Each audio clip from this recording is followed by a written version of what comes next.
Divine Truth Frequently Asked Questions. Jesus, Mary, and others provide answers to questions that are frequently asked by members of the media and public.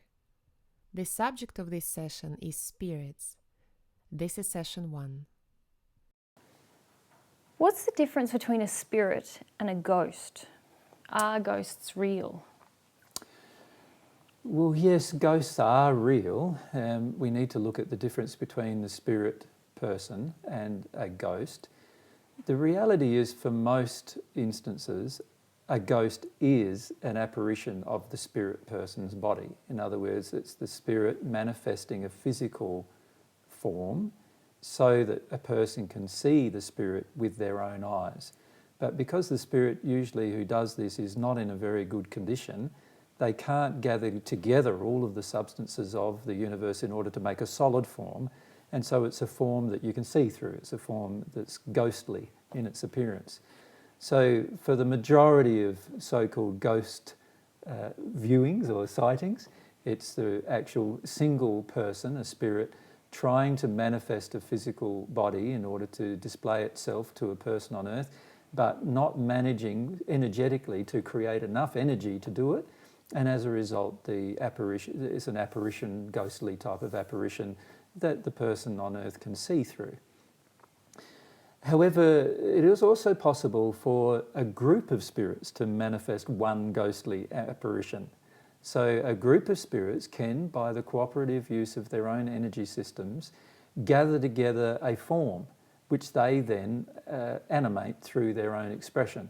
So a ghost, if you like, can also be a combination of a collective group of spirits manifesting enough energy in order to create an apparition of some kind.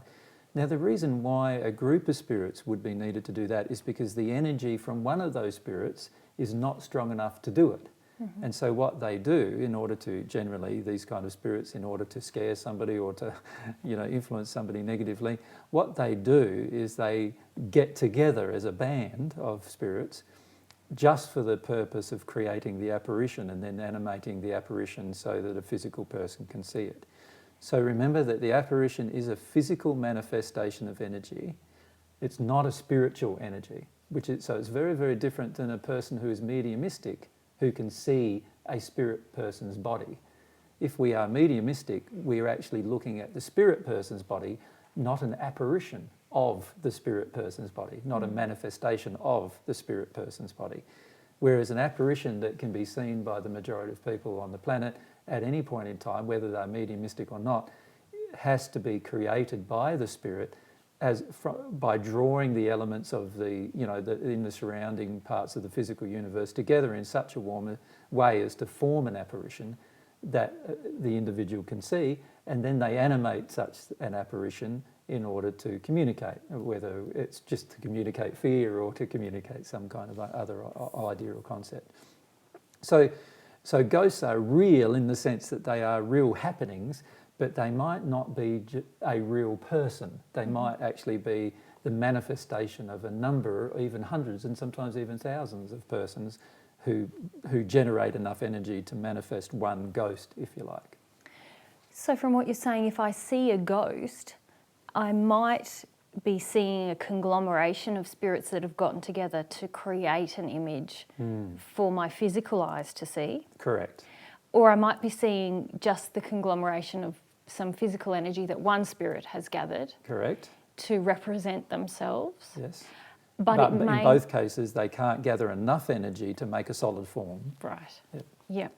And what I see may not be actually how the spirit actually exactly appears and in most their spirit likely body. Would not be. Right. Because it'll be a manifestation of their own creation. So it's what they want you to see, not necessarily what they actually are. Mm-hmm. Yes. And you also made another distinction there where if I can use my physical eyes, my sight, to see a ghost or an apparition. But if I'm a medium, I might actually be able to see with my spirit senses another spirit. Exactly, and that's a different form of seeing, and that's not an apparition or a ghost. That's actually seeing the physical body of the spirit itself in its spirit form, using your spirit body's eyes to see it.